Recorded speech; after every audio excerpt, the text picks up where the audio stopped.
मिट्टी में कार्बनिक का फायदा जो फसलों में पैदावार बढ़ाए, मिट्टी को बलवान बनाए, आज जानेंगे इसके बारे में पूरा डिटेल्स।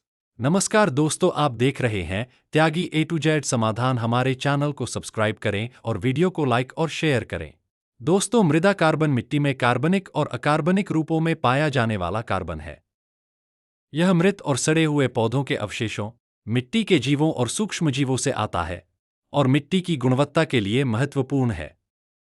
मृदा कार्बन मिट्टी की संरचना, जल धारण क्षमता और पोषक चक्रण को बेहतर बनाने में मदद करता है और जलवायु परिवर्तन को कम करने में भी महत्वपूर्ण भूमिका निभाता है। मृदा कार्बन के मुख्य घटक। कार्बनिक कार्बन, यह मृत पौधों, जड़ों, पत्तियों और मिट्टी के जीवों जैसे कार्बनिक पदार्थों से आता है। अकार्बनिक कार्बन, यह खनिज आधारित होता है, जिसका सबसे सामान्य रूप कैल्शियम कार्बोनेट है। मृदा कार्बन का महत्व। मिट्टी की संरचना में सुधार, यह मिट्टी के कणों को एक साथ बांधकर बेहतर संरचना बनाता है।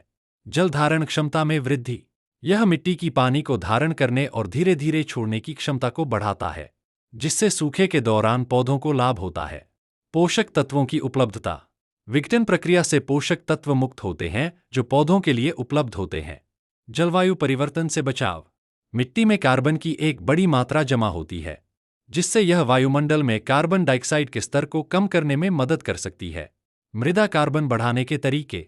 जैविक खाद और कंपोस्ट का प्रयोग, नियमित रूप से जैविक खाद डालने से मृदा कार्बन का स्तर बढ़ता है। कम जुताई, जुताई को कम करने से मिट्टी का क्षरण रुकता है और कार्बन संचयन को बढ़ावा मिलता है। फसल चक्र, अलग अलग फसलें लगाने से मिट्टी में कार्बनिक पदार्थ की मात्रा बढ़ती है। कवर फसलें, खेत के खाली समय में कवर फसलें उगाने से कार्बन जमा होता है और मिट्टी का क्षरण रुकता है। बायोचार,